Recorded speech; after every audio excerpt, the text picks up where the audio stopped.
뭐 인사를 드리자면 저는 여기 써 있지만 그 빈곤사연대라는 단체에서 활동하고 있기도 하고 또 한국도시연구소라는 또 이 주거 관련된 연구하는 연구소의 연구원으로 있기도 합니다.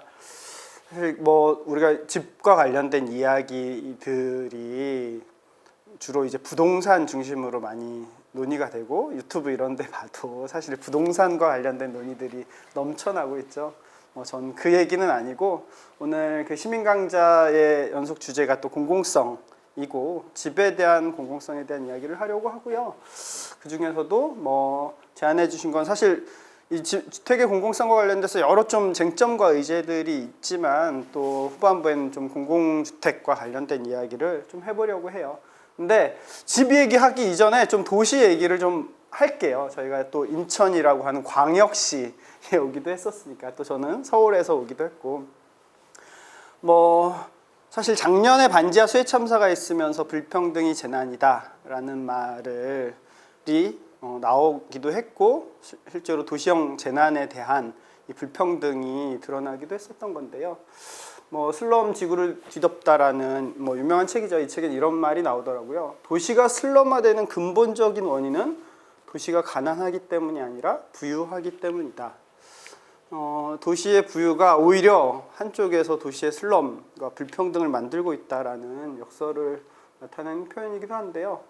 혹시 이거 장면 기억나시는지 모르겠어요. 몇 년 전에 한국에 그 해외 토픽 뭐 이런데 뉴스에도 나오긴 했던 거거든요. 이 동물이 그 카피바라라고 하는 동물이래요. 우리나라 그 동물원에 가면 있다는데 저도 본 적은 없어요. 한 1m 정도 크기의 설치류여서 근데 되게 순하대요. 순해서 되게 인기가 많은 동물인데 이 아르헨티나의 수도 부에노스아이레스에 한 2010년, 21년 이때에 대규모의 카피바라 동물들이 이제 이 마을로 몰려왔어요. 처음에는 시민들이 귀여운 동물이 몰려오니까 되게 막 귀여워하고 그랬는데 이게 너무 많이 몰려오니까 막 교통사고 같은 것들도 나고 또 이렇게 막 집에 문을 열고 들어와서 먹을 거 찾아서 막 들어오고 이러니까 약간 문제가 됐던 그래서 해외 토픽에 나왔었는데 여기가 그 부에노스아이레스에 있는 노르델타라고 하는 곳이에요. 이 마을은 이게 좀 잘 안 보이겠지만 제가 구글 지도를 한 건데 여기가 보면 아시겠지만 여기 원래 습지였어요. 카피바라의 서식지였던 거죠. 이 설치류 동물들의 원래 이들의 서식지를 개발을 해서 부촌을 만든 거죠. 보시면은 이 지도에 보시면 이렇게 집들 앞에 다 수영장 같은 것들이 다 딸려 있잖아요. 그래서 이렇게 계획적으로 부자들을 위한 도시를 만들기 위해서 이곳을 개발하면서 여기에 원래 살고 있던 설치류인 카피바라가 다 이제 다른 곳으로 떠났었는데 먹을 게 없으니까 다시 원래 자기가 살던 곳으로 돌아온 사건이죠. 이것을 보고 네, 이런 것까지 나왔습니다. SNS에서 체 카피바라 카피바라를 남미의 혁명가인 체게바라와 합성해서 하기도 했었고 또 이 젊은이들은 카피바라의 탈을 쓰고 카피바라의 이 투쟁을 지지한다라는 성명을 트위터에 발표하기도 했었어요. 이들이 이렇게 했던 이유는 뭐 여러 가지로 해석할 수가 있겠는데 하나는 뭐 우리가 이제 앞에 원래 이 설치류들이 살던 그 서식지를 인간의 탐욕 때문에 파괴했고 다시 그들이 그 자신의 살던 곳으로 돌아왔다라는 의미에서 어떻게 보면 뭐 지금 기후위기 시대에 얘기되는 이런 환경 파괴 여기에 맞선 어떻게 보면 다시 그 생태계들의 자신들의 땅을 회복하기 위한 이런 일종의 투쟁을 지지한다라는 의미도 있겠지만 사실 아르헨티나 부에노스아이레스 시민들이 이 카피바라를 지지하는 이들의 점령한 것을 열광했던 이유는 바로 도시의 불평등 문제입니다. 왜냐하면 바로 이거예요. 여기가 좀 전에 보여줬던 노르델타 수영장과 아주 호화로운 집들이 있는 곳이고 바로 여기는 3m 높이의 담장이 쳐져 있고 그 담장 너머로는 기존의 일종의 슬럼 마을이 있는 거죠. 그러니까 뭐 소위 우리가 이제 게이티드 커뮤니티라는 표현을 쓰는데 자신들의 게이티드를 완벽하게 구축해놓고 그 안에서 모든 것들이 가능하도록 만든 이 부자들의 계획 도시들이고 그 안에서 모든 것들이 완벽하게 이루어질 수 있게 하는 자신들만의 커뮤니티를 만든 거죠. 이런 모습들 때문에 실제로 부에노스아이레스의 시민들이 여기를 점령한 카피바라를 체 카피바라라고까지 했던 거예요. 굉장히 사실 하나의 장면에 너무나 극단적인 공간의 양극화를 보여주는 사진이죠. 사실 특히 남미에는 이런 완전히 이제 이 구분된 양극화의 모습을 나타내는 곳들이 좀 몇 군데가 있어요. 브라질 상파울로 같은 경우도 이런 식의 게이티드 커뮤니티가 있는데 한국은 뭐 이런 극단적인 대비는 아니지만 아마 이 사진도 유명할 거예요. 강남의 판자촌 구룡마을, 전국에서 가장 큰 판자촌이죠. 그리고 이 건너편엔 타워팰리스. 사실 이건 이제 2000년대 초반 사진이에요. 타워팰리스가 한 2004년, 3년, 4년 뭐 그때 입주를 시작했고 당시로는 가장 최고급 주상복합 아파트의 상징이었죠. 타워팰리스가 분양할 때도 여기서는 모든 것들이 가능하고 이 안에는 외부인은 함부로 출입할 수 없는 곳이라는 것들이 굉장히 강조되면서 분양됐던 최고급 아파트예요. 지금 검찰총장님께서 살고 계신. 네. 근데 이 맞은편에는 가장 큰 판자촌인 구룡마을이 있죠.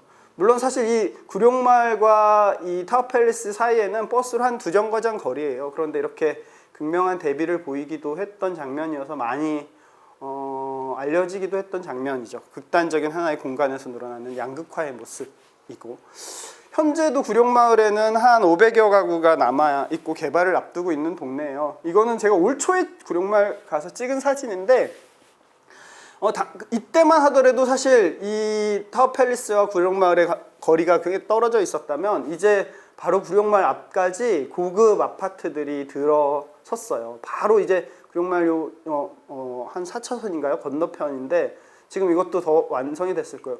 이름도 참 어려워요. 이거는 DH 퍼스트 아이파크, 이거는 레미안 블레스티지라고 하는 고급 주상복합들이 들어서서 이렇게 공간의 양극화의 장면을 보여주고 있죠.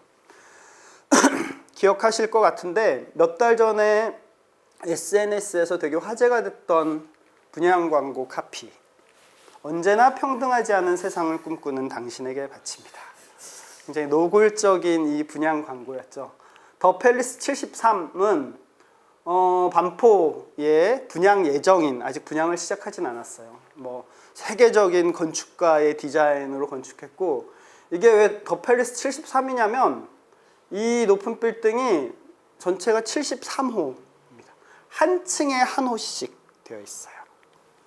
여기에 분양 예상가는 400억이라고 언론에선 보도를 하고 있죠.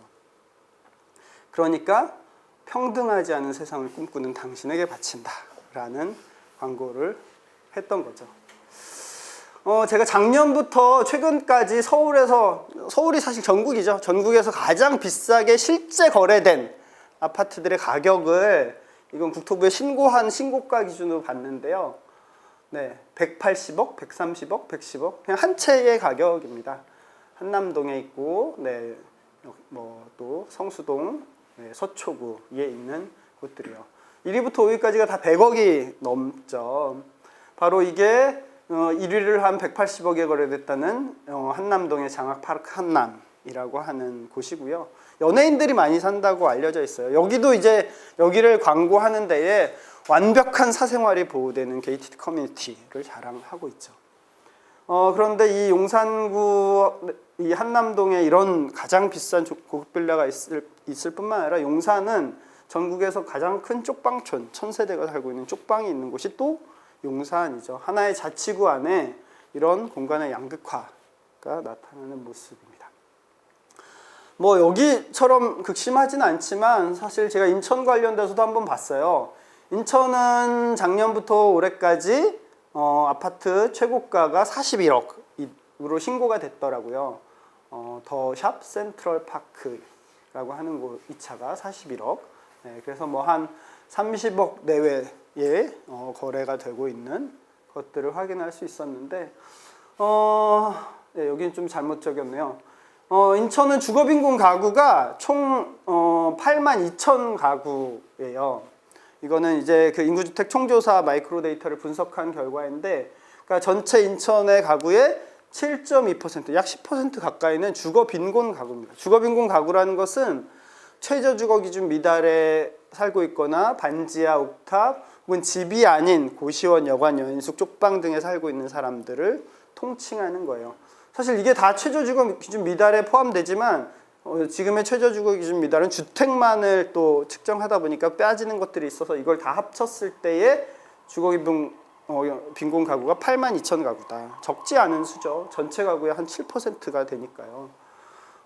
그래서 최저주거 기준 미달에 거주하는 분들이 3만 8천 가구, 3.4%, 지하 가구도 2만 4천 가구로 꽤 많이 살고 있어요. 전체 가구의 2.1%. 그 다음에 집이 아닌 곳, 고시원, 여관, 여인숙 이런 데 살고 계신 분도 역시 2만 가구로 꽤 많은 분들이 인천에선 주거빈곤 가구로 있죠. 이렇게 한 3, 40억대 하는 아파트들이 있는 반면에 집답지 못한 혹은 집이 아닌 곳에서 살고 있는 분들도 꽤 많이 있는 곳이 인천이기도 합니다. 그리고 많이 알고 계시듯 올해 있었던 가장 아픈 한국 사회의 또 사회적 재난이기도 하죠. 전세 사기, 특히 바로 지금 이곳 미추홀구에서 대량의 전세 사기 사건이 터지기도 했었고, 미추홀구에서만 4분이 목숨을 끊는 일까지 있었던 사건이에요. 그래서 이거는 저희가 합동 추모제 6월에 몇 번의 추모제가 있었죠. 사실 첫 번째 희생자가 났을 때도 저희가 주안역에서 추모제를 했었고, 또 이때는 특별법 통과된 이후에 돌아가신 5분을 함께 추모했던 그런 장면이기도 하고요. 이건 피해자 집에 붙어 있는 현관의 문들 보면 여기 당신들은 기회겠지만 우리에겐 삶의 꿈이다. 이거는 이제 여기가 이제 경매로 넘어가서 이제 언제 쫓겨날지 모르는 상황들이 된 거잖아요. 그래서 그 소위 경매에 참여하려고 이 집을 경매로 구입하려고 하는 사람들이 이 피해자들의 입장에서는 경매꾼들이죠, 사실. 그들이 이제 집 보러 오는 경우들이 있으니까 문 앞에 이렇게 붙어놓은 거야. 당신들에겐 이게 기회겠지만 집을 싸게 살 수 있는 우리에겐 삶의 꿈이다. 그리고 여기면 너희는 재산 증식, 우리는 보금자리 이렇게 붙어 있기도 하고요. 세 번째 30대 여성 희생자가 발생했을 때 그 집에는 이 수도요금 체납 고지서가 붙어 있었죠. 어떻게 보면 자기의 집 전재산 보증금이 이제는 사실 세입자의 전재산이 아니에요. 거기에 플러스 빚까지 결국은 얹어야지 보증금이 되는 거잖아요. 그 모든 것을 날리고 국가가 이에게 보낸 마지막 문서는 체납 고지서였다라는 것도 너무나 가슴 아픈 일이었죠. 이건 그때 이제 돌아가신 분들이 남겼던 말들이기도 해요. 특히 첫 번째 희생자분은 돌아가시기 정확히 일주일 전 국회에서 전세 사기 문제로 토론회가 있었어요. 그때 이분은 이제 플로어의 피해자로 참가했는데 토론회 마지막에 플로어 토론 때 질문을 하셨던 분이에요.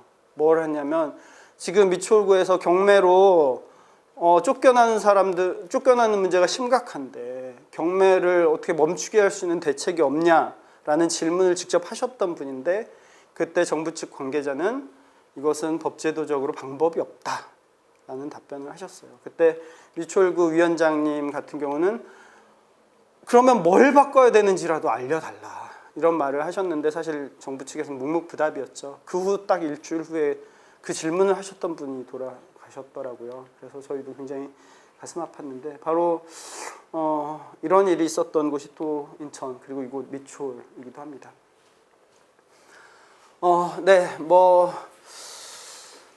이렇게 어쨌든 도시라는 공간에서 특히 땅과 집을 둘러싼 불평등의 양상들이 드러나고 있는데, 그런데 우리는 오늘 주제가 사실은 주택에 대한 공공성에 대한 이야기잖아요. 우리가 집을 부동산으로 호명하고 부동산으로 얘기하는 시대가 사실은 어떻게 보면 앞서 얘기했던 이런 전세 사기 문제나 이 불평등의 문제를 낳고 있는 건데, 우리가 좀 권리로 이야기를 해보자라는 게 오늘 주제의 핵심인 것 같아요.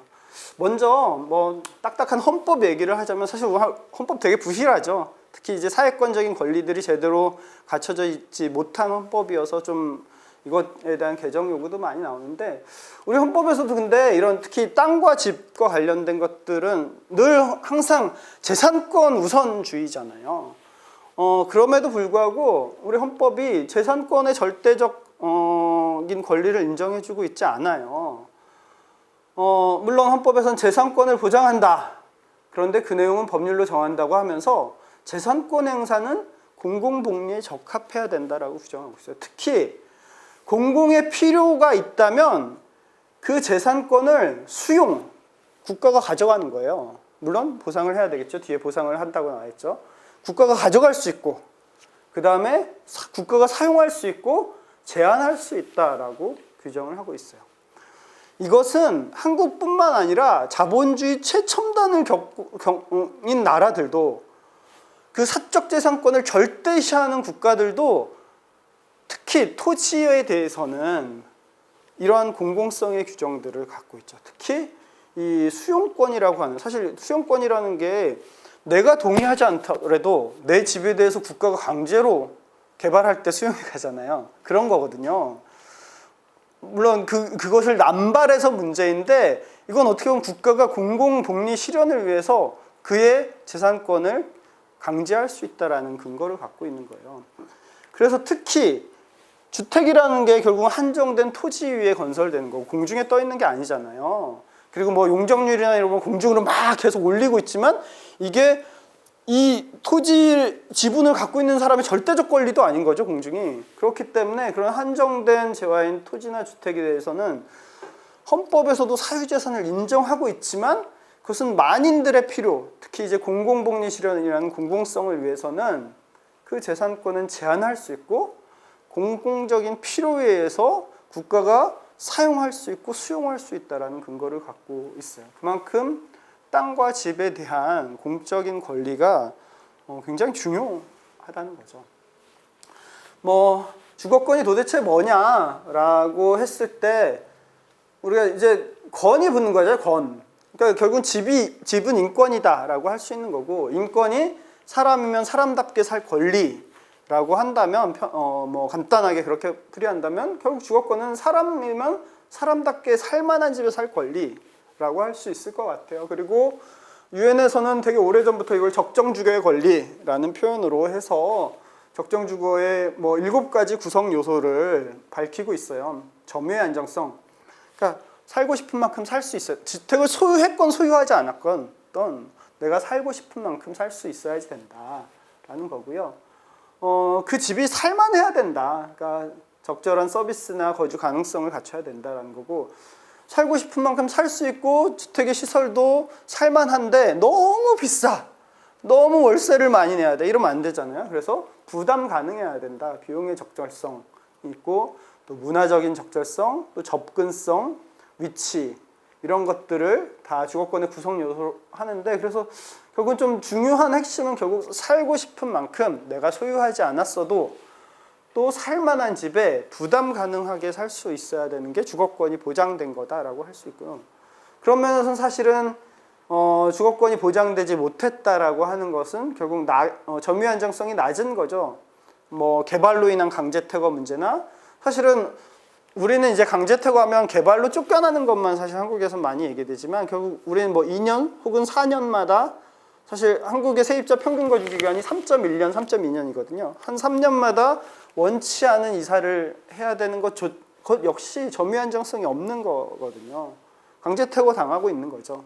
그다음에 소득에 비해 과도한 주거비를 내거나 이 높은 전월세, 이런 것도 역시 주거권을 보장받지 못하고 있는 거고, 뭐 아까 얘기했던 최저주거기준 미달 같은 경우 열악한 주거시설도 역시 주거권을 위협받고 있는 거라고 할 수가 있겠습니다.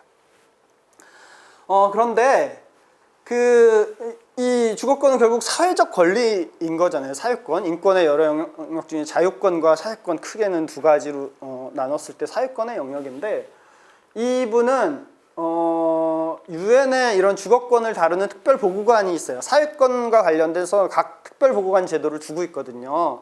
유엔을 국가라고 치면 뭐 장관 이런 개념일 수도 있겠죠.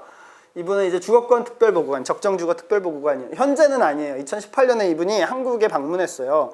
주거권 특별보고관은 전 세계 국가들의 주거 상황들을 조사하고 그 조사 결과를 가지고 유엔 인권이사회에 보고서를 제출하고 그것을 통해서 각 정부에 권고를 내도록 하는 제도이거든요. 이분이 한국을 공식 방한해서 방문 조사를 하고 관련된 보고서를 2018년에 방문했고 2019년 1월에 유엔 인권이사회에 제출해서 유엔 인권이사회에서 한국 정부에 관련된 권고를 내기도 했는데 뭐 오늘 그 권고를 다 얘기해 드릴 건 아니고 전 이분이 한국에 열흘을 방문했고 물론 열흘 전에 한국 정부나 한국 시민사회에서 보내준 자료 또 이때 5월에 왔지만 돌아가서 또 수개월 동안 관련된 자료를 가지고 1월에 보고서가 나왔으니까 열흘 방문하고 나서 마지막 날 언론하고 인터뷰했을 때 이 말을 했는데 저는 굉장히 좀 와닿았어요. 뭐냐면 한국 시민들은 하루하루 살아가면서 주거권을 주장할 수 있다는 인식조차 없다는 것을 느꼈다라는 거예요. 이 말은 무슨 말? 이분도 이렇게 얘기했죠.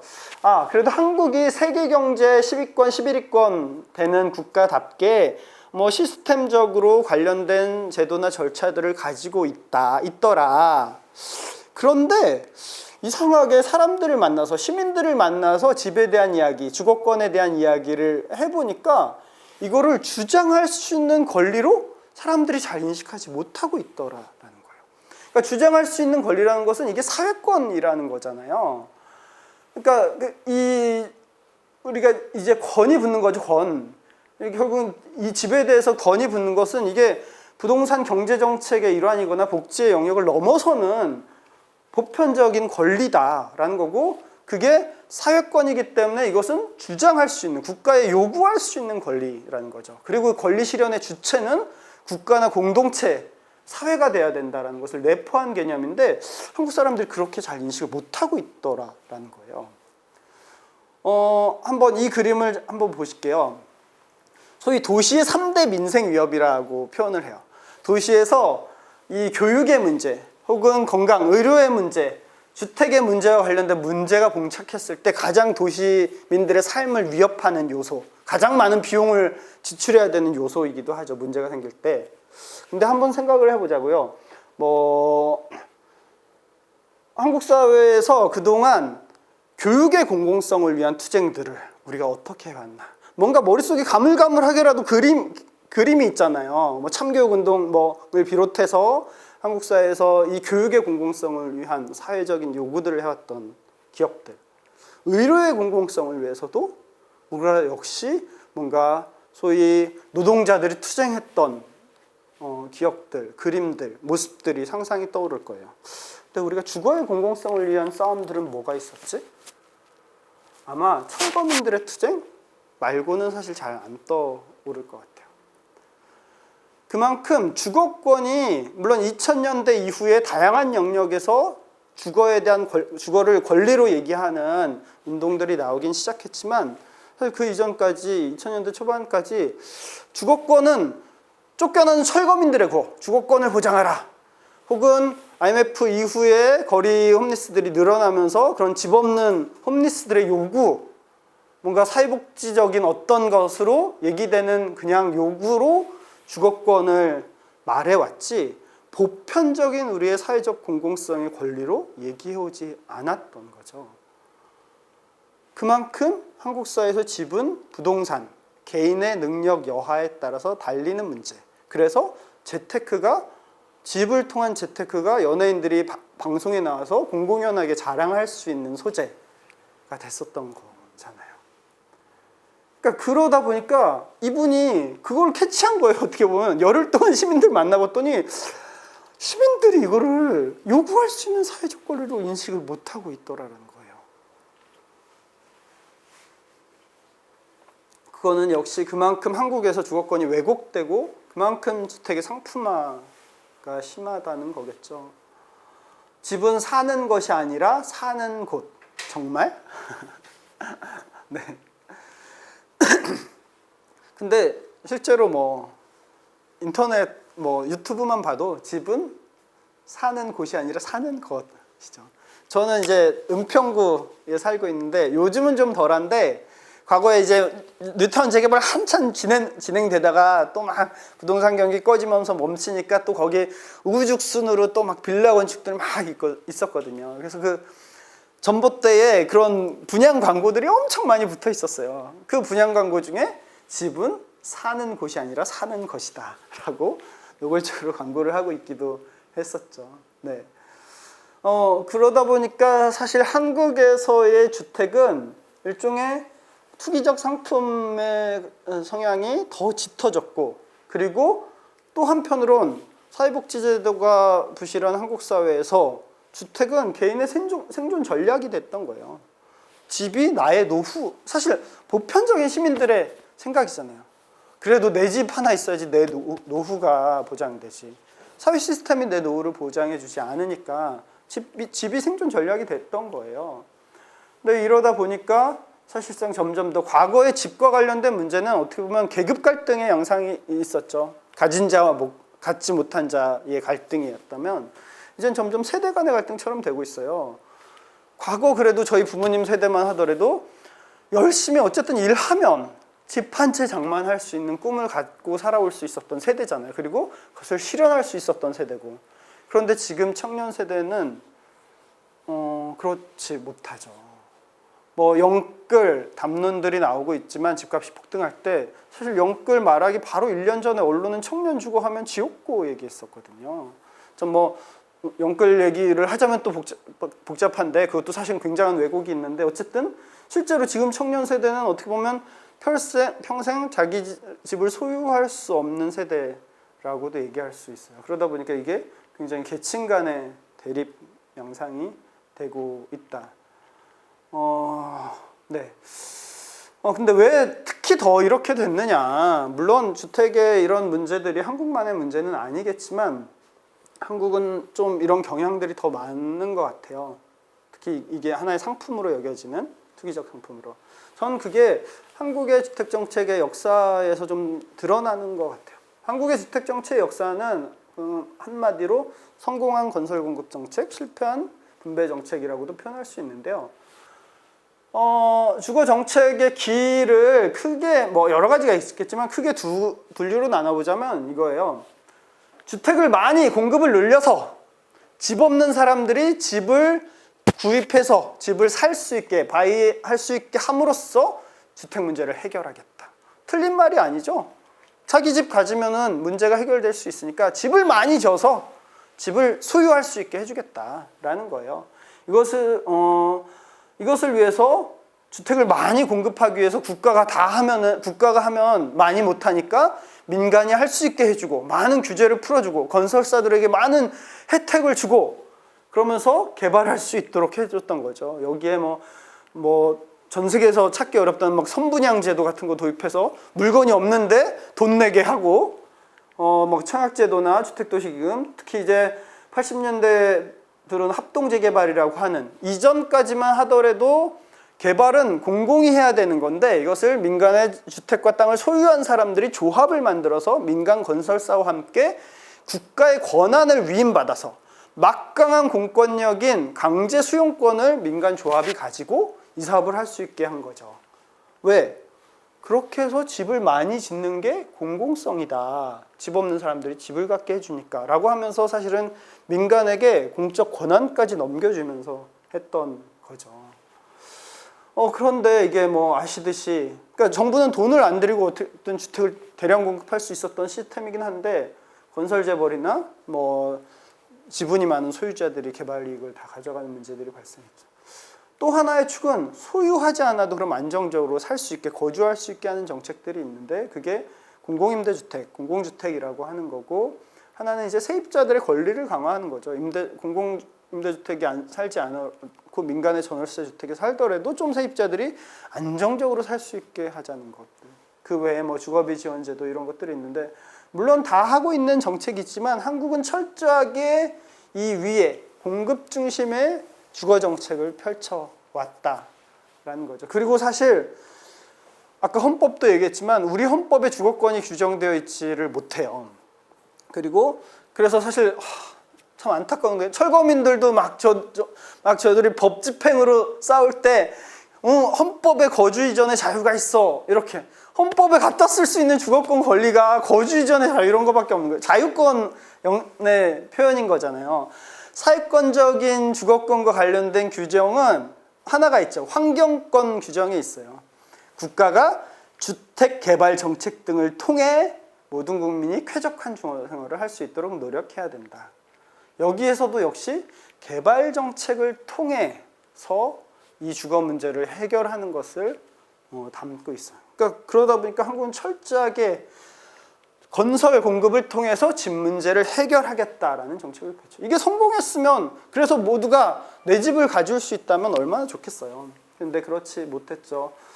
사실 시대별로 그렇게 그래서 공급 중심의 정책들이 계속 나왔는데 뭐 이거를 시대별로 설명하면 너무 시간이 오래 걸릴 테니까 이건 넘어가겠습니다.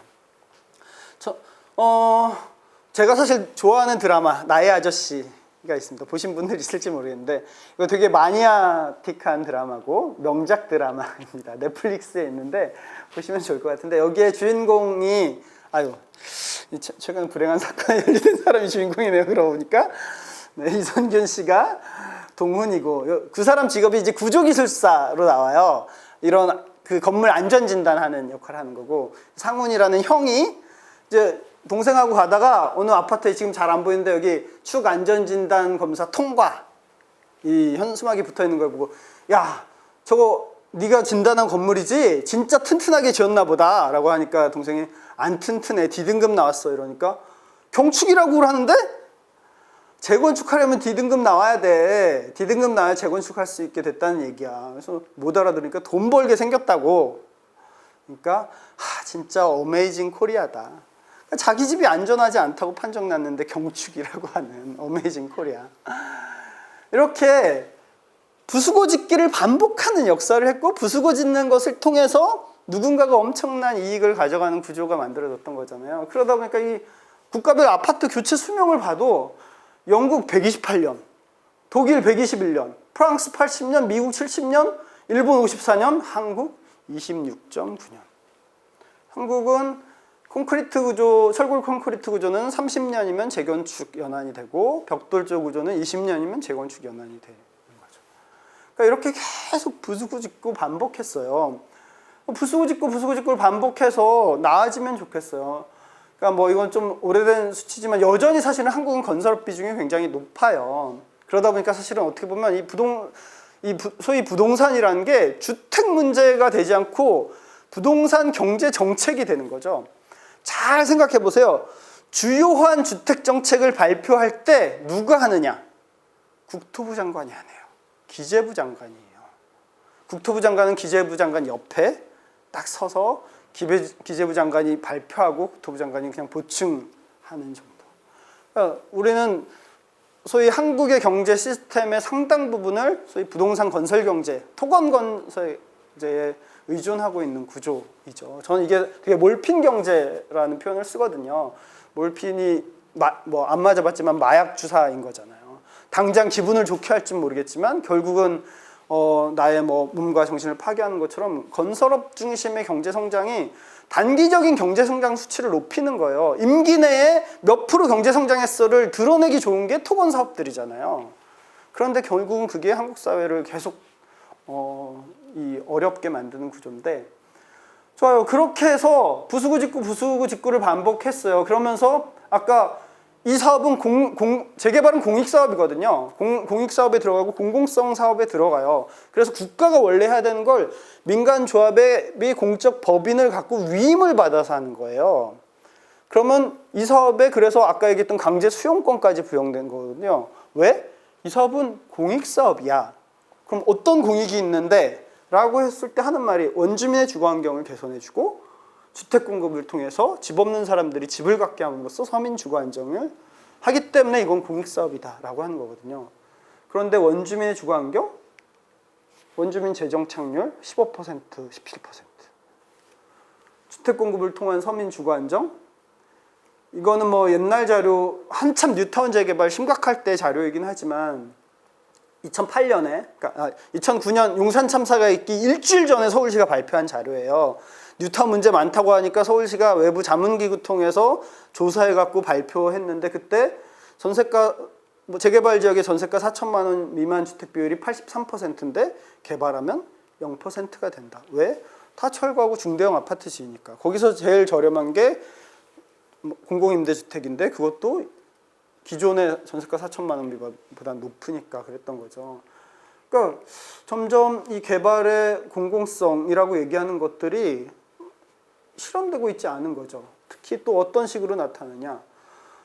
그러니까 공급을 통해서 집을 갖게 해줄게 라고 하면서 계속 했던 거예요. 그리고 그래서 1990년 이후에 2022년까지 이 주택 공급 통계를 보니까 최소한 40만 호 이상, 거의 44만 호, 그러니까 45만 호 이상씩은 매년 공급됐어요. 소위 지난 문재인 정권에서 주택 공급하지 않아서 입가 폭등했다라는 식으로 막 언론이 공격하고 보수 그 정당에서 공격하고 그랬잖아요. 근데 문재인 정권에서도 45만 호, 55만 원씩, 50만 원씩 공급이 됐거든요. 그렇게 이렇게 계속 늘었는데 공급은 계속했는데 이건 점유 형태입니다. 그러니까 자가점유율, 자기가 소유한 집에 사는 비율을 한번 보세요. 1980년에 58.6%였거든요. 2020년에 58.9%입니다. 60% 이하에서 변동이 없어요. 반대로 자기 집에 거주하지 않는 사람들 같은 경우는 과거에 이제 전세가 많았는데 2010년에 전세 월세가 비슷해졌고 그 역전돼서 이제 월세 가구가 훨씬 더 많아졌어요. 계속 공급하고 개발하고 부수면서 주택을 늘려왔는데 그래서 집 없는 사람들이 집을 갖게 해줌으로써 이 문제 해결하겠다고 했는데 정작 자기 소유 주택에 거주하는 비율은 이렇게라는 거죠. 사실 이렇게 소유 중심의 정책을 펴고 있는, 예를 들어서 미국 같은 경우도 서브 프라임까지 해갖고서는 막 돈 다 대출해 주는 거잖아요. 그래서 집 사라고 하는데도 미국의 자가점유율이 60%에서 변동이 없거든요. 미국도. 그러니까 결국은 이 소유 중심의 주택 정책, 그것을 위한 공급 정책들로 해결되지 않는 부분들이 존재할 수밖에 없는데 우리는 모든 자원을 여기에 투여하는 방식으로 좀 작동하고 있어요. 특히 사실은 이제 더 중요한 건 결국은 월세 시대, 월세 가구들과 관련된 건데 이와 관련된 정책들이 너무 없다라는 거죠. 그리고 뭐 통계로 보니까 왜 이렇게 많이 줬는데 왜 자가 점유율이 안 늘어나? 지난 10년간 통계를 봤더니 전체 공급된 주택의 60%는 다주택자들의 소유로 넘어가더라라는 거예요. 그래서 뭐 최근에 발표한 거지만 2021년 기준 주택 소유 상위 20명이 1412채, 이거를 1인당 나누면 520채의 주택을 갖고 있대요. 사실 이런 숫자가 예전엔 굉장히 놀라웠는데 미추홀 같은 경우는 이제 그 무슨 건축왕이니 빌라왕이 이러면서 막 1000채 막 이렇게 얘기되니까 이제 놀랍지도 않은 게 됐다는 게 정말 더 어떻게 보면 불행한 거죠. 가장 많은 주택을 갖고 있는 사람이 1190채, 50채를 초과하는 주택을 갖고 있는 사람도 1775명이라고 해요. 역시 자본주의인가 봐요. 우리 봉건 시대에 임금님만 100칸의 방을 가질 수 있었고 신하는 아무리 돈이 많아도 99칸밖에 못 가졌다고 하잖아요. 실제로 그랬는지는 모르겠지만. 그런데 자본주의 사회에서는 1000채의 집을 소유하는 시대가 되는 거죠. 그러니까 잘 생각해 보세요. 집 없는 사람이, 주택을 소유하지 않은 사람이 주택을 소유하는 과정이 얼마나 어렵습니까? 노동소득만으로 주택을 못 사잖아요. 그 PIR이라고 해서 연소득 대비 주택 구입 비율인데, 그러니까 내가 소득을 한 푼도 안 쓰고 몇 년을 모아야지 평균가 아파트를 사느냐, 이런 통계 매년 그 국토부에서 발표하거든요. 제가 최근 자료 확인하지 않아서 인천은 모르겠는데 서울 같은 경우는 정부에서 공식 발표하는 것도 한 13점 몇 배라고 해요. 그러면 내 소득을, 그러니까 서울의 평균 소득 노동자들이 평균가 주택을 사기 위해선 내 소득을 한 푼도 안 쓰고 13년 이상 모아야지 산다는 건데 그건 불가능하다는 소리죠. 그거 엄청난 빚을 끼고 살 수밖에 없잖아요. 그래서 사실 자가 소유자들도 그게 자기 집이 아니라 우리은행 집이고 국민은행 집이고 이런데, 그런데 문제는 집이 없는 사람은 또 대출도 많이 받을 수가 없잖아요. 그러니까 집을 사는 게 그만큼 더 어려워요. 근데 집 두 채 있는 사람이 한 채 더 사는 건 어떨까요? 집 두 채 담보로 대출 받고 이 두 채 전세 줘서 그 보증금으로 해서 집을 한 채 사고, 5채 있는 사람이 7채 만들고, 10채 있는 사람이 15채 만들고, 거기에 대출뿐만 아니라 바로 세입자들의 보증금이 활용되고 있는 거죠. 그러니까 사실 전세제도의 역설인 거죠. 사실 전세는 뭐 되게 언제부터 있었냐, 뭐 전 세계에 한국밖에 없다 막 이런 말도 하는데, 한국 말고도 있는 나라가 있기는 하더라고요. 근데 이렇게 저쪽 인도의 어떤 주랑 남미의 어디가 있는데, 근데 한국처럼 이렇게 보편적인 임차제도로 쓰이지는 않지만 있는 나라들도 있는데, 도대체 한국은 그럼 언제부터 있었냐라는 거 고려시대 부터 얘기가 돼요.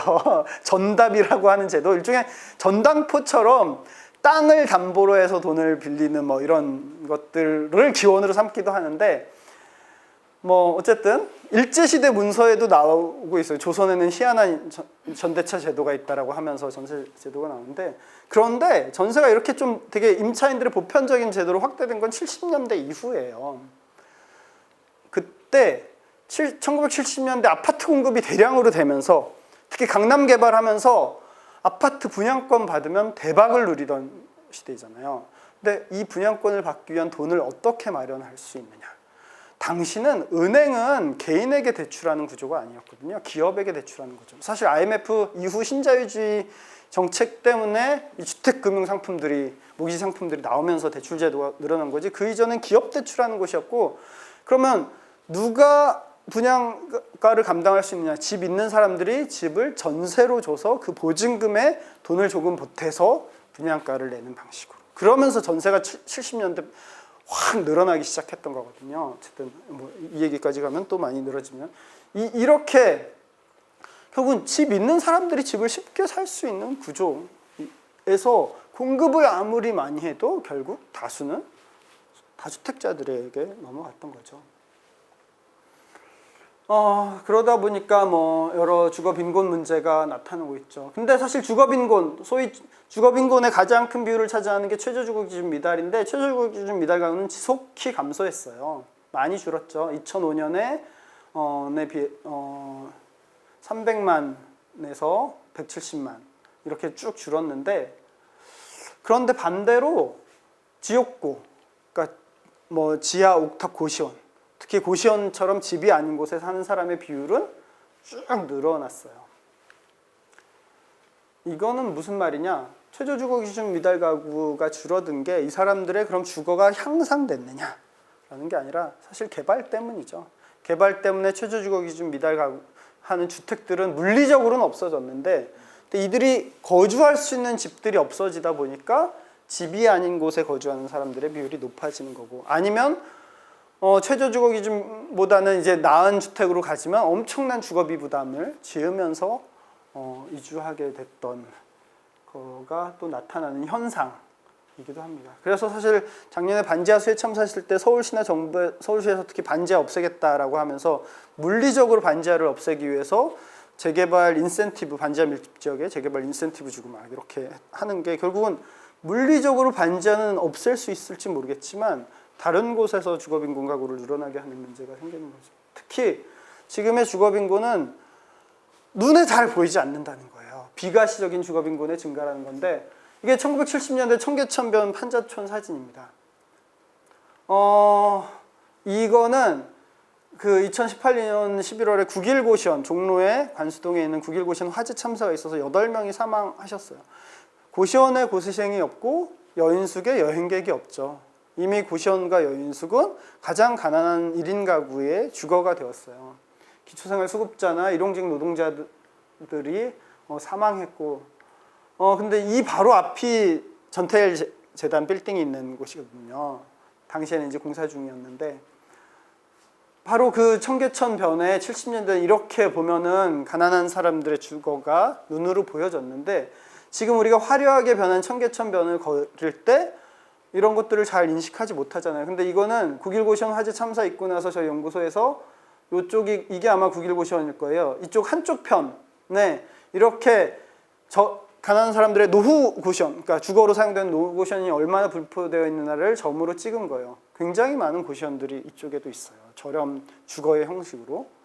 우리가 화려한 청계천을 거닐면서 여기에 이런 주거 빈곤 가구들이 몰려 있을 거라고 모르잖아요. 그만큼 지금의 주거 빈곤은 이렇게 보이지 않는 곳에 숨어 있는 빈곤으로 존재하고 있다라는 겁니다. 그리고 반지하 참사처럼 점점 이제 집이 그야말로 안정적이고 안전해야 될 집이 재난 앞에, 불평등 앞에 흉기가 되고 있기도 하고, 또 전세 사기라는 이름으로 사회적 참사의 조건이 되고 있기도 하죠. 넘어가겠습니다. 이런 특히 이제 기후 문제가 심각해지면서 가장 약한 곳을 덮치는 거잖아요. 그러나 여전히 관련한 대책들은 제대로 나오고 있지 않고 있습니다. 이건 이제 쪽방촌 사진이에요. 이 말을 저희가 이제 작년 올해 이렇게 기후정의행진 크게 하면서 저희 이제 빈곤사연대가 주로 같이 활동하고 있는 쪽방 주민들이나 홈리스들하고 기후정의행진 참석 전에 이제 모여서 이야기를 하고 출발하는 일이 있었는데, 작년에 기후정의행진 모임 전에 쪽방 주민이 하신 말이에요. 이게 이렇게 지구를 망가뜨린 건 큰 차 몰고 에어컨 빵빵 튼 사람들인데 왜 에어컨은커녕 선풍기 놓을 공간 없는 우리 쪽방 주민들이 피해를 당해야 되느냐. 이거는 작년에 KBS에서 쪽방촌 표면 온도와 아파트 표면 온도를 측정한 거예요. 쪽방촌 표면 온도가 65도까지 찍었고 아파트 표면 온도는 30도. 특히 쪽방촌은 도심 한가운데 있잖아요. 역 주변에 있고, 서울의 가장 큰 동자동 쪽방촌만 보더라도 그 주변에는 높은 빌딩들이 있어요. 그러니까 기후위기 상황에서 점점 이 폭염이 심해지면서 이 빌딩들에서는 엄청나게 에어컨을 돌리고 그 에어컨 열기는 다 쪽방촌, 슈레기를 통해서 다 쪽방촌으로 향하는 거죠. 그래서 쪽방촌은 여름엔 더욱더 뜨겁게 달궈지는 것들이 생기고, 또 올 초 난방비 포스트한 얘기하니까 또 언론들이 다 쪽방에 왔어요. 특히 여기 수도 터져갖고 얼음 이렇게 온 장면, 이 건물 앞에 진짜 기자들이 주저앉아서 진을 치면서 나오는 주민들 한마디씩 따려고 막 그러면서 이제 뭐 에너지 바우처 얘기 막 나오고 그랬었죠. 뭐 어쨌든 이런 상황들, 그러니까 한편으로는 이 도시의 불평등에 결국 한국 사회를 놓고 보면 개발을 통해 집 문제를 해결하겠다는 것이 오히려 부동산 투기를 부추겼던 거고, 그게 더욱더 불평등을 가속화시키고 그 가운데서는 굉장히 주거빈곤의 문제가 드러나고 있는데, 이것을 위해서 우리는 어떤 요구들을 해야지 되느냐라는 거를 뭐 한 10분, 15분 안에 마치면 되겠죠. 주로 이제 공공임대주택 중심으로 얘기를 하려는데, 이어서 얘기하자면 이게 그 쪽방 앞에서 그렇게 언론들이 막 난방비 폭탄 얘기하고 그럴 때 쪽방 주민들과 함께 했던 장면이에요. 에너지 바우처 반납한다. 난방비 말고 내놔라 공공임대. 특히 이거를 했던 건 서울의 전국의 가장 큰 쪽방촌인 동자동 쪽방촌 같은 경우는 이전 정부 말에, 그러니까 1년이죠. 1년 2월에 쪽방촌 공공주택 사업이라는 것을 발표했어요. 그리고 이 쪽방촌 공공주택 사업은 이전에 없던 개발 방식이에요. 어떤 방식이냐면, 예를 들어서 동자동을 들자면, 제가 지도를 안 갖고 왔습니다. 이 사진이 동자동 마을이라고 쳐요. 쪽방촌 마을. 보통 지금의 그동안의 한국 사회 개발은 여기가 개발 구역이다. 그러면 어떻게 하죠? 일단 전면 다 철거하잖아요. 그 다음에 아파트를 짓고 거기에 세입자용 임대 아파트 조금 짓고. 근데 동자동 공공주택 사업은, 쪽방촌 공공주택 사업은 이 중에 일부를 먼저 철거해요. 동자동 같은 경우는 한 1000세대의 쪽방 주민들이 사는데 현재 한 100여 세대 살고 있는 정도의 구역만 먼저 철거해요. 그러면 이 100여 세대를 이 쪽방촌의 다른 빈 곳이나 혹은 여기 있는 공원에 임시 거주시설을 지어서 임시 이주하게 하고, 여기를 먼저 개발을 해서 우선 임대 아파트 먼저 져요. 공공주택 먼저. 그래서 1250호의 공공주택을 먼저 짓고 한 3, 4년 걸리죠. 그러면 여기 살고 있는 쪽방 주민들이 다 이주한 다음에 나머지를 철거해서 여기에 또 행복주택이라는 청년 신혼부부용 임대주택도 짓고 공공분양주택도 짓고, 이런 방식의 개발 계획이었어요. 그리고 여기 임대주택은 당연히 지금 쪽방보다 더 넓고 더 싸고 쪽방 주민들이 기대가 높았죠. 근데 정권이 바뀌고 첫 단계인 공공주택 지구 지정을 아직도 2년째 안 하고 있어요. 그래서 쪽방 주민들이 희망 고문이 됐다고.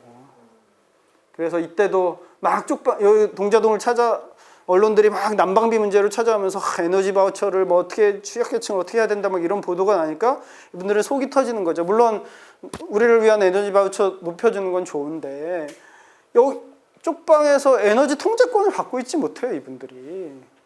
난방기구를 이분들이 다룰 수 있는 게 아니고 냉방기구를 다룰 수 있는 게 아니잖아요. 서울시에서 쪽방 건물당 복도에 에어컨 한 대 설치해 줬는데 어차피 복도에 설치한 거라 그럼 문을 열어놓고 24시간 지내야지 내가 그나마 이 냉방이 들어오는 거고, 그것도 복도에 한 대고, 이 리모컨도 건물 관리인들이 갖고 있어서 본인들이 틀지도 못해요. 이 에너지 통제권을 갖고 있지 못해요. 그래서 우리는 공공임대주택 달라라고 요구를 하신 거예요. 그 다음에 UN 주거권 특별보고관, 아까 그 UN 주거권 특별보고관은 2022년에 기후위기와 주거권에 대한 권리라는 보고서를 냈어요. 정의로운 전환이 필요하다라고 하면서, 특히 여기에서는 이런 탄소중립 공공임대주택, 유럽에서는 사회주택이라고 표현하죠. 탄소중립 사회주택 공급과 기존 주택 개보수에 대한 투자를 해야 된다. 그러면서 강조했던 게 이러한 정책이, 기존 주택들을 에너지 효율화 하는 사업이 집값을 올리고 임대료를 올려서 오히려 쫓겨나는 기후 젠트리피케이션이 발생하지 않도록 해야 된다라는 권고를 하기도 했어요. 저는 이게 핵심적인 것 같아요. 그래서 요와 관련돼서 좀 더 보자면, 사실 오늘 뭐 공공주택 이건 좀 넘어가긴 해야 되는데, 사실 공공주택 원래는 그냥 사실 공공주택이라고 하면 되는데 한국에 너무 복잡하게 해놔갖고 저희가 또 구분해서 공공임대주택이라고 얘기하고, 또 공공임대주택 중에도 이 전세임대주택 같은 경우는 사실 임대주택이 아니거든요. 그냥 민간의 전월세주택 내가 알아보면 LH가 대신 계약해 주는 건데, 이거 그래서 우린 또 장기 공공임대주택이라고 또 얘기해야지 되는 막 이런 문제들도 있습니다. 어쨌든 장기 공공임대주택 기준으로 보면 굉장히, 물론 한국은 후발 이 공공임대주택을 공급한 후발 국가죠. 유럽의 국가들이 대부분 100년 전부터 공공임대주택을 공급했다면 한국은 이제 35년 정도 되는데 이제 126만 호를 갖고 있어요. 정부는 이제 8%라고 하는데 아까 이제 5년 후, 10년 후 분양되거나 전세임대 빼면 5.5% 정도. 인천은 보니까 한 5.3% 정도의 장기 공공임대주택을 갖고 있더라고요. 너무 적죠. 뭐 우리가 보통 이제 유럽 뭐 주거 선진국들, 주거복지 국가들 얘기하면 보통 한 20% 내외의 사회주택의 비율을 국가마다 갖고 있어요. 네덜란드 뭐 30%가 넘고요. 오스트리아도 26%. 그런데 이런 나라는 특히 대도시일수록 더 많은 사회주택을 갖고 있어요. 특히 뭐 지난 10년간 삶의 질 1위의 도시로 뽑힌 곳이 오스트리아 비엔나인데, 수도죠. 거기는 오스트리아 같은 경우는 국가의 사회주택 비율은 25%인데 수도 비엔나는 50% 정도가 된대요. 그래서 비엔나에 살고 있는 세입자의 60% 이상은 사회주택에 살고 있다고 해요. 그러다 보니까 아무래도 주거가 안정되니까 삶의 질이 높다고 하는 거고, 이렇게 도심 곳곳에 사회주택이 분포해 있어요. 그래서 우리는 사실 공공임대주택이 중요하다. 이 사진은 눈이 오는, 뭐 기억하실지 모르겠지만 작년 연말에 공공임대주택 예산 작년이 발표됐는데 그 전해 대비 5조 7천억을 삭감하는 안. 그러니까 윤석열 정부의 첫 예산안에서 공공임대주택을 조 단위로 역대급 삭감하는 안이 나와서 주거단체들, 쪽방 주민들 같이 국회 앞에서 예산 삭감 저지를 위해서 70일간 농성을 해서 크리스마스 이브에 예산안이 타결되면서 저희가 70일간의 농성을 마쳤는데, 비현실적으로 보이는 이 국회 본청 앞에 현수막을 들고 있는 사진도 저희가 그때 이 농성 기간 중에 했던 사진이기도 합니다. 윤석열 대통령이 연말에 TV에서 무슨 국정과제 점검회의 생중계하면서 이런 말을 했습니다. 공공임대주택은 선이 아니다. 공공임대주택이 늘어날수록 중앙정부와 지방정부의 재정 부담이 된다. 오히려 다주택자들에게 세금 완화하는 게 임차인의 부담을 줄이는 서민 정책이다 라고 얘기하면서 공공임대주택 예산을 대폭 삭감했죠. 사실 공공임대주택 예산은 2013년부터 보면 꾸준히 증가했어요. 그러니까 이전에 박근혜 정부에서 2015년에 약간 삭감한 적은 있지만 이때도 그냥 3천억 정도인데 조단위 5조, 그러니까 국회가 한 6천억 정도 살려서 5조 1천억이 삭감된 겁니다. 이거는 이명박 정부 때 이랬던 적이 있었다라는 겁니다.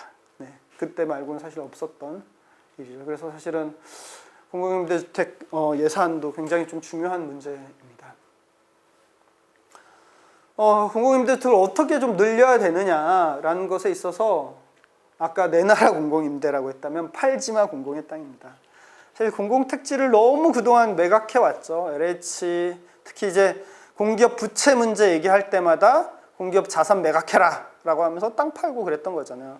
윤석열 정부에서도 작년 10월인가요? 기재부가 공공기관 혁신 방안이라는 것을 발표하면서 공공기관이 갖고 있는 유휴 토지와 건물을 매각하겠다라는 계획을 발표했습니다. 근데 봤더니 유휴 토지와 건물이라더니 되게 알짜배기 땅과 건물도 팔겠다라는 계획이 있었어요. 그 중에 대표적인 게 용산 정비창 부지라고 해서 철도 정비창 부지. 축구장 70개가 들어가는 50만 제곱미터 이 부지도 이제 매각하겠다라고 나오고 있어서 저희가 이거 반대하는 운동도 하고 있습니다. 그것뿐만 아니라 뭐 공공택지가 부족해서 공공택지를 조성하는 사업을 국가가 하잖아요. 특히 뭐 신도시 한다고 할 때. 근데 문제는 그렇게 기존의 민간의 토지를 공공이 공적인 목적을 위해서 수용하는 거거든요. 강제로. 물론 법적 보상을 해주고. 그런데 그렇게 공공택지를 확보해놓고 여기를 개발해서 결국은 대부분은 또 더 돈 많은 사람들에게 매각하는 구조라는 거죠. 거기에 공공임대주택보다는 민간 분양을 더 많이 하다 보니까 그래서 이런 공공택지를 조성해서 주택을 건설할 때 공공임대주택 비율을 늘리는 요구들을 해야지 된다라는 건데요. 문제는 지금 정부가 예산을 안 써서 문제가 발생하는 거예요. 왜냐하면 LH공사 이런 데들이 공공임대주택을 지면 자기는 부채만 늘어난다는 입장이에요. 특히 이 택지 개발을 해서 공공임대주택을 어떻게 공급하느냐. 택지 개발해서 여기서 분양 수익을 많이 내서 그 분양 수익을 갖고 공공임대주택 사업을 하는 거예요. 그러니까 LH 자체가 이 땅을 투기적 목적으로 개발해서 비싼 아파트 만들어서 비싼 땅 조성해서 누군가에 팔아갖고 거기서 나오는 이익의 일부로 임대주택 사업을 하는, 이걸 교차구조라고 하는데 이 방식을 쓰는 거죠. 그러니까 공적 재정을 제대로 투입하지 않다 보니까 이런 문제가 발생하는 거라 이런 재정 투입 요구들을 해야지 된다라는 거고, 특히 기존의 공공택지를 매각하는 것들을 좀 막아내야지 된다라는 겁니다. 뭐 서울 같은 경우 이제 아까 얘기했던 용산 정비창 부지, 그다음에 또 뭐 지금 서울에 이제 불광동 혁신파크, 거기도 서울시 땅인데 지금 거기 코엑스급 뭐 짓는다고 하면서 민간에 매각하겠다는 계획인데 이런 것 좀 막아내서 공공택지가 공적으로 활용되게 해야 되고 필요하다면 거기에 공공주택을 건설하게 해야 된다라는 게 있을 수 있겠습니다. 아이고, 네, 곧 마무리하겠습니다. 그다음에 이런 재개발 같은 경우는 최소화해야 된다. 필요한 경우에 한해서 공공이 아까 동자동 그 쪽방촌 개발하려고 하는 방식처럼 해야지 된다라는 거고, 특히 재개발 주택은 공익사업이기 때문에 임대주택 공급 의무 비율이 있습니다. 그러니까 법적으로는 인천 같은 광역시는 5에서 20%까지 지을 수 있는데 이거를 이제 그 시가 고시에서 정하도록 하고 있거든요. 근데 인천시는 어떻게 정하고 있느냐? 5%. 20%까지 할 수 있는데 그냥 인천시는 5%로 고시하고 있어요. 상업지는 2.5%로 고시하고 있다. 그런데 인천의 재개발 지역도 아마 가보시면 대부분 세입자들일 거예요. 재개발 지역 평균 거주민의 70%는 세입자들이거든요. 그런 것들을 고려했을 때 이런 재개발 사업의 임대주택 공급 의무 비율을 높여야 된다. 예를 들어서 뭐 인천은 20%까지 법으로 할 수 있는데 최소한 뭐 15%라도 하던가. 서울이 15%로 하고 있거든요. 서울은 사실 20%로 해야 되는데 어쨌든 그러고 있어요. 이런 것들을 좀 요구를 해야지 된다라는 겁니다. 네. 2가지 정도가 남아있어갖고 빨리 가야 하나. 이것도 좀 넘어갈게요. 그러니까 공공임대주택도 그동안 필요한 곳에 공급하는 것이 아니라 공급할 수 있는 곳에 하는 거예요. 땅 조성하기 편하거나 집 싸게 살 수 있을 곳. 그러다 보니까 이 불균등이 되게 심하죠.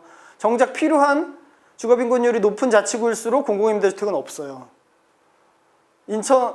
인천도 아까 5.3%라 그랬죠. 남동의 11%, 미추홀은 4.8%, 뭐 동구 1.9%, 계양 2.1% 이런 불균등이 있는데 필요한 곳에 공급하기 위해서 일종의 지역별 의무 공급 비율을 설정하자. 이거 좀 프랑스 파리가 이런 거 하고 있거든요. 이런 것들 필요하겠다라는 거고요. 그 다음에 결국은 특히 이제 기후위기 시대에 우리가 건설형 임대주택, 그러니까 계속 건설하는 것들은 탄소 배출도 많이 되는 거잖아요. 특히 대량 아파트 공급이라는 게. 그러면 기존의 주택들을 공공이 매입해서 에너지 효율화한 주택으로 해서 임대주택으로 공급하는 게 매입임대주택 사업인데 이걸 좀 확대해야 되는데 어떻게 확대하느냐. 이것도 역시 프랑스 파리나 독일 베를린이 최근 10년 사이에 좀 많이 활용하고 있는 제도인데 공공선매권 제도라는 겁니다. 이 제도는 2015년 프랑스 파리 시정부가 신년 도시계획 발표하면서 시내 한 8,000세대 사는 이 번지를 사회주택 후보지로 지정했어요. 그래서 여기에선 선매권을 작동하는 거예요. 선매권이 뭐냐? 개인 간의 1차적 거래가 금지입니다. 내가 집을 팔고 싶으면 1차로는 시정부와 협상을 해요. 그래서 시정부가 매입을 하거나 혹은 시정부가 매입을 포기하면 그 다음에 개인에게 거래할 수 있게 하는. 독일 베를린도 역시 사회적 보전령이라는 이름으로 지역 보호구역을 지정해서 이 보호구역을 계속 늘려가고 있는데 이 안에서 이런 거래되는 주택에 대한 선매권을 시정부가 1차적으로 갖게 하는. 이것을 통해서 좀 도심 곳곳에 소규모 에너지 효율화된 사회주택들을 늘려가야지 된다. 이거를 해야 되는데 지금 너무 안 하고 있습니다. 특히 지금 정부에서. 그래서 이거 굉장히 좀 중요하다. 이런 요구들을 좀 확대해야지 되겠다라는 거고요.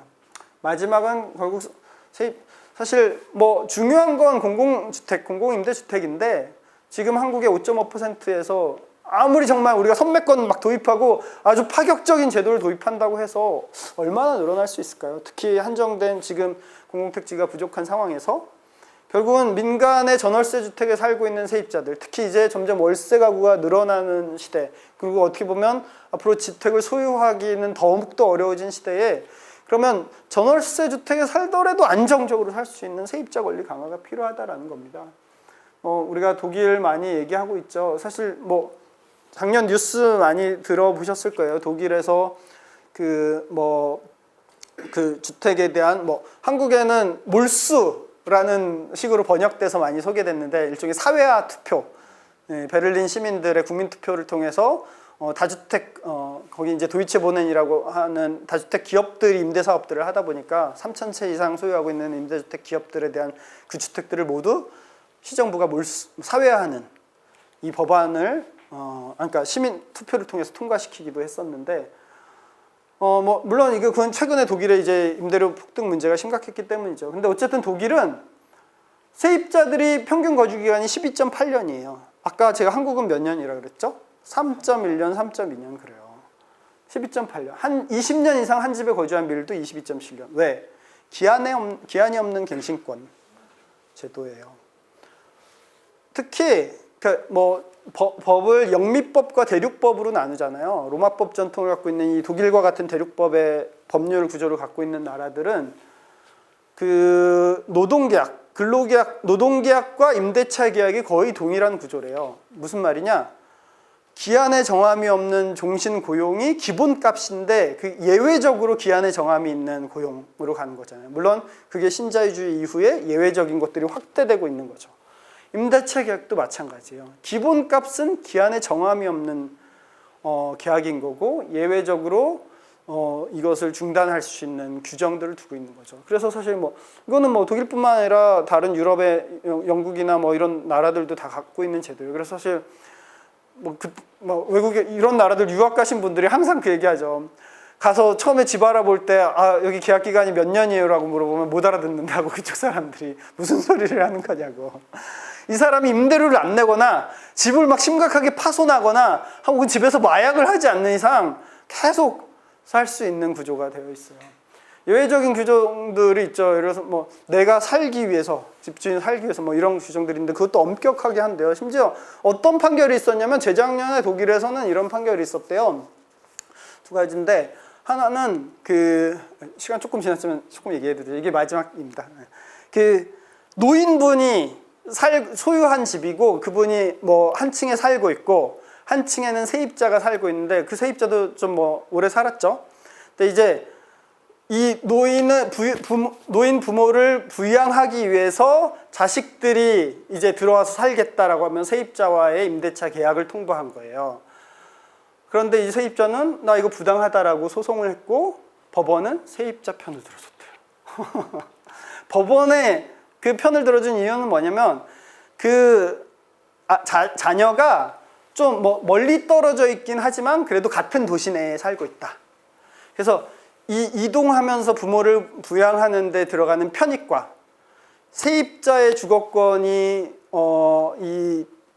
이 박탈되는 이 편익을 비교했을 때 세입자의 권리가 우선한다라고 판단을 했다는 거예요. 또 어떤 판결이 있었냐면, 이 30년, 40년 이상 산 세입자 노부부가 이제 또 그런 그러니까 이렇게 계약을 종료할 몇 가지 정당 규정을 두고 있거든요. 아까처럼 뭐 내가 소유한 사람이 직접 들어와서 거주하려고 한다든지 뭐 이런 것들, 임대료 안 내든지. 근데 여기도 그 세입자인가 임대인인가 그 가족이 들어와서 사는 것 때문에 이 노부부와 계약을 종료하는, 그것이 법적으로는 정당 사유에 해당하는 규정인데, 거기에는 또 그 법률은 정당한 사유여도 이 세입자의 곤궁을 회피할 수 있어야 된다라는 뭐 이런 규정이 있대요. 그래서 이 노부부가 소송을 했는데 법원이 세입자의 편을 들어줬는데, 거기서 들어준 이유는 뭐 이 나이를 그러니까 몇 세 이상 이렇게 규정하진 않았는데, 노인이라는 조건이 더 우선한다. 노인이 자기 집에 살 권리가 더 우선한다라고 하면서 세입자의 편을 들어줬다고. 그만큼 이런 장치들이 되어 있어요. 근데 이제 이런 세입자들의 투쟁들이 최근에 있었던 건, 소위 그런 엄격한 임대료 규제나 이런 장치들이 있음에도 불구하고, 특히 이제 또 베를린 시정부가 또 뭐 신자유주의의 영향이죠. 사실 사회주택을 되게 많이 팔았어요. 팔았을 때 자신들의 명분에 있었어요. 우리는 어차피 민간 임대주택에 살고 있는 세입자들에 대해서 이런 강력한 장치를 갖고 있기 때문에 사회주택 없어도 주거 안정된다라고 했는데, 결국은 이제 역설을 맞게 된 거고, 또 하나는 기후위기. 기후위기에 대응하기 위해 주택을 수선하는 경우는 임대료 규제를 벗어나서 인상할 수 있는 규정들이 생기니까, 부동산 기업들이 노후주택들 잔뜩 사서 리모델링해서 비싸게 임대하는 이런 것들이 이제 최근에 하면서 계속해서 시위들을 하고, 그래서 시정부가 5년간 임대료 동결법을 뭐 내기도 하고, 이 사회화 투표도 하고 이랬던 거죠. 이만큼 이제 세입자 권리 강화도 굉장히 중요한 쟁점이 됩니다. 시간이 많이 지나서. 네. 그래서 저는 결국은 우리가 집 때문에 다 걱정하고 고민하잖아요. 아까 이제 오늘 사람이 안 오는 이유 중에 하나가 혹시 다들 집을 갖고 있어서 그런 거 아닌가라는 말씀도 하셨지만, 아마 집 갖고 계신 분들 중에도 빚 없이 아직 빚을 다 털어버린 사람은 또 많지 않을 거예요. 누구나 집 때문에 걱정하고 고민하고 있어요. 집 없는 50%만의 고민이 아니라 사실 보편적인 고민과 걱정이기도 하죠. 그런 이 모두가 하는 이 걱정들을, 이 해결을 개인의 능력으로 해결하는 문제로 치부하지 말고 우리의 권리로 말하면서 요구하는 것들이 필요하겠다라는 거고요.